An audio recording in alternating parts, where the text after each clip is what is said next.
Assalamualaikum warahmatullahi wabarakatuh.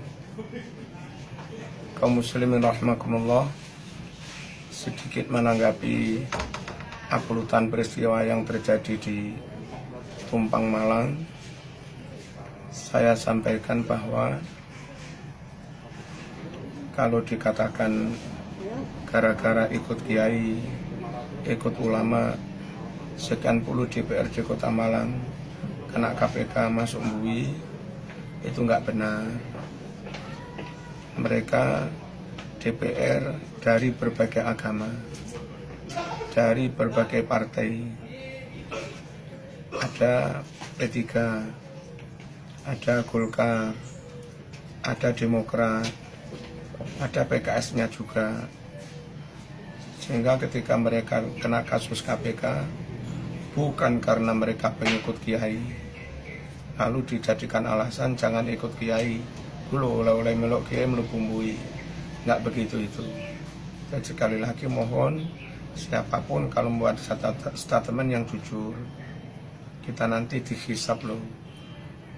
Allah berfirman, ma yalfidhu min qaulin illa ladayhi raqibun atid. Setiap satu kata yang kita ucapkan pasti diawasi, dicatat oleh malaikat raqib atid. Lalu dibilang kayak seakan-akan dia ikut Cino, ikut Singke dan seterusnya.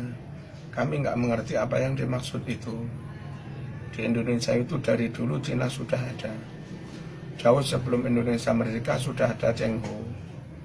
Kalau Cina menguasai sekian aset dan kekayaan Indonesia, sekian juta hektar tanah, itu enggak zaman sekarang.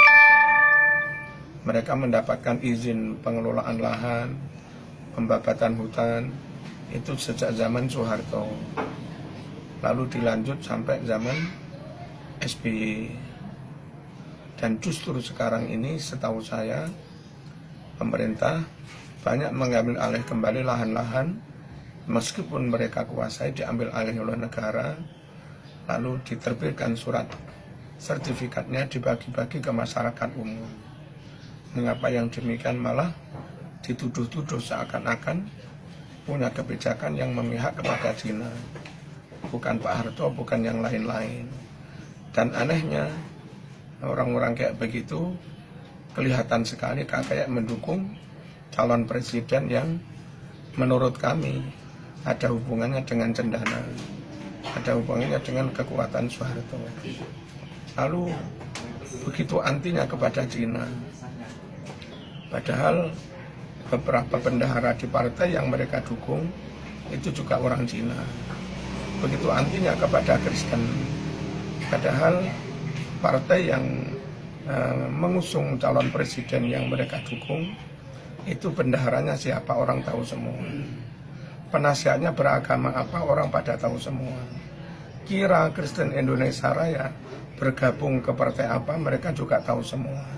Yang jujurlah, seakan-akan begitu anti Cina, tapi sering mendatangkan Felixio. Nah, Felixio itu siapa? Kalau anti Cina, kenapa milih Felixio? Kalau antinya mestinya merawuhkan ya Nawawi Sidogiri, merawuhkan ya Maimun Zubair, merawuhkan Habib Bakir misalnya, seperti itu. Kok malah mendatangkan Felixio, katanya anti Cina. Jadi sekali lagi mohon semua kalau berkata-kata yang hati-hati, dicatat semua.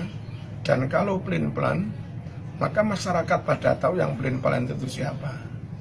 Kemudian ingin membuat kumpulan santri, apalah namanya, apa Front Santri Indonesia, apa-apa. Santri itu punya ciri adab kepada kiai, adab kepada para ulama. Lalu deklarasi Front Santri Indonesia menyebut ulama tanpa adab, menyebut Kiai Ma'ruf Amin tanpa adab, jambal langsung. Terus santri model apa yang diinginkan? Apa santri tanpa adab? Terus santri apa? Makanya pantas kalau akhirnya ada orang bilang itu preman bersarung. Alhamdulillah. Semoga kalimat itu enggak benar. Ayo kalau memang santri ada adab dengan kiai, Jangan ajari santri jambal kepada ulama. Kalau zaman menganggap ya Ma'ruf Amin tidak ahli, terus zaman sudah profesor seperti kayak Ma'ruf Amin apa belum? Zaman menguasai bahasa Arab, bahasa Inggris sehingga sering diundang seminar di negara asing apa belum? Lalu zaman tasnif mengarang kitab berbahasa Arab berapa? Seperti yang dikarang oleh Ki Ma'ruf Amin. Lalu kalau keulamaan itu karena nasab, apa nasab zaman semulia nasabnya Ki Ma'ruf Amin? Dia itu keturunan dari Syekh Nawal Banten yang karangnya sangat banyak, Nihayatul Zain, Tafsir Marah Nabi, Kasyifatus Saja, Nurul Dolam, dan yang lain-lain, Qaumul Tughyan, Kifayatul Atqiya. Ayolah yang jujur, kalau santri itu jadinya ngaji, manut kiai, khidmah kepada kiai, adab kepada kiai. Bukan malah santri yang kayak begitu. Mohon umat Islam di Indonesia, juga di Malang khususnya, hati-hati menerima ajakan atau menolak ajakan yang terkait dengan nama NU, santri, habaib, yang benar-benar, yang tidak benar-benar Ahlus Sunnah wal Jamaah, dengan ciri menjaga sanad, menjaga tata rama, menjaga adab, menjaga amaliyah Ahlus Sunnah wal Jamaah. Yang tidak berciri seperti itu, bilang Ahlus Sunnah 1000 kali pun gak usah percaya. Wassalamualaikum warahmatullahi wabarakatuh.